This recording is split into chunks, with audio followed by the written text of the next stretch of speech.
Alright guys, it's Friday. I got up, I did my little test drive this about an hour ago. Let's put it that way. What time is it right now? I can only guess. 11 o'clock maybe? Anyway, here's the results I got on my 12-mile loop. Yesterday I got 8.3 miles per gallon with the Jet throttle body spacer. This morning, with the throttle body removed on the same 12 and 12.87 mile loop, I only got 8.9 miles per gallon. So that's not a big difference.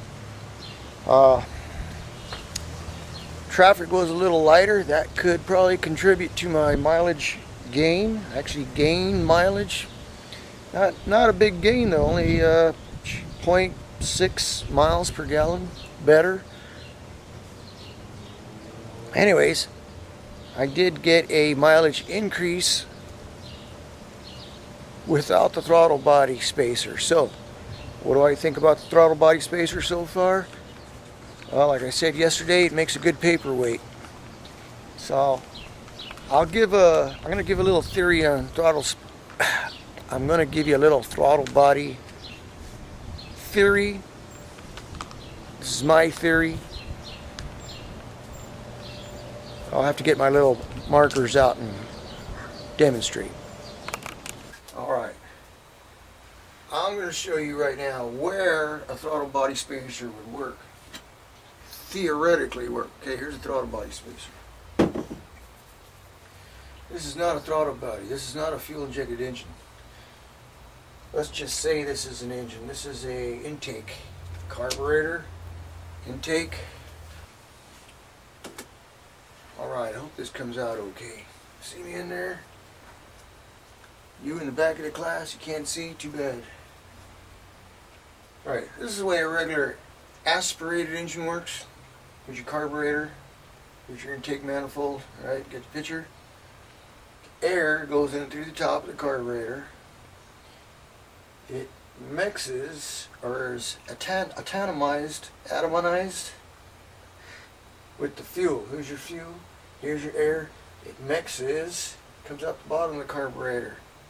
Okay? And then goes to your cylinders. Actually, it goes to the valve, the cylinder heads, and all that kind of stuff. This is all we're concerned about right here.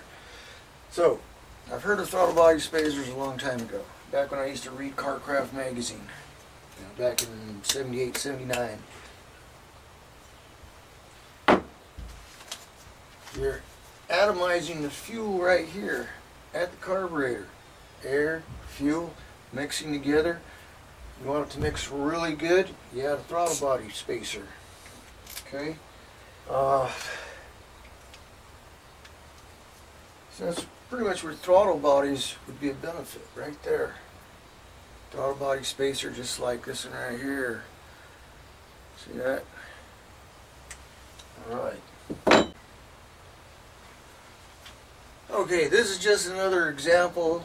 This is on a fuel injected engine. Okay, there's two types of fuel injection. There's throttle body injection. Would probably work right there on throttle body injection. But most engines don't have throttle body injection. They have injection way down at the cylinders. Fuel injection, now this is just an example. This isn't exactly, this is not perfect, but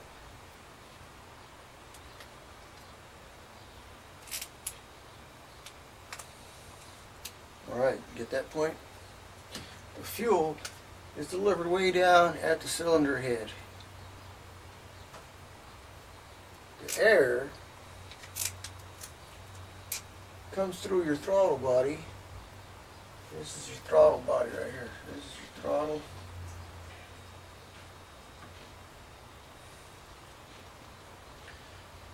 Okay, so look at this with the air comes in, passes through here. This is actually called a plenum right here. This is a plenum. Goes through, then it's got to go to each individual cylinder. So as in my vehicle, I've got 10 cylinders. It's got 10 of these runners here. Picture is a pipe. Water goes in, it's got to go through the pipe to the right cylinder, okay? 10 cylinders. And the fuel and air doesn't mix till it gets over here, till it gets to the cylinder head.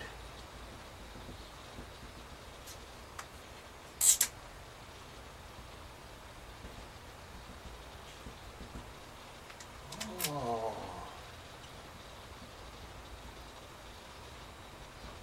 Okay, there's the air in the cylinder head.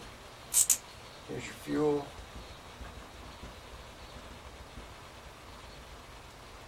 I see now.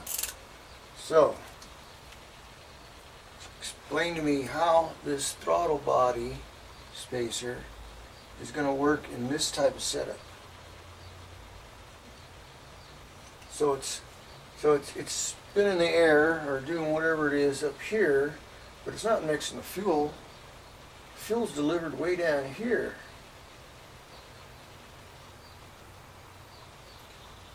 I think this thing's useless on a fuel injected engine like this. It's doing nothing. Like I said, it makes a good paperweight. There's my theory on why this throttle body is kind of a useless product on a fuel injected vehicle like this, like mine is. Fuel injection, rail injection at the cylinder head, does nothing. Now if you want to see some real interesting designs, I think BMW, some of the high exotic cars have a throttle body for each individual cylinder. So you wonder why those cars are so expensive. You might want to look into that BMW, I think it's M1, an M1 engine. Yeah, one throttle body for each cylinder. I think we got what, V12s?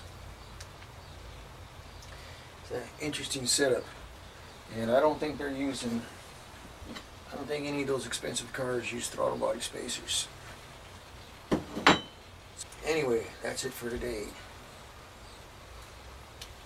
Okay, any questions? Save your questions for after class.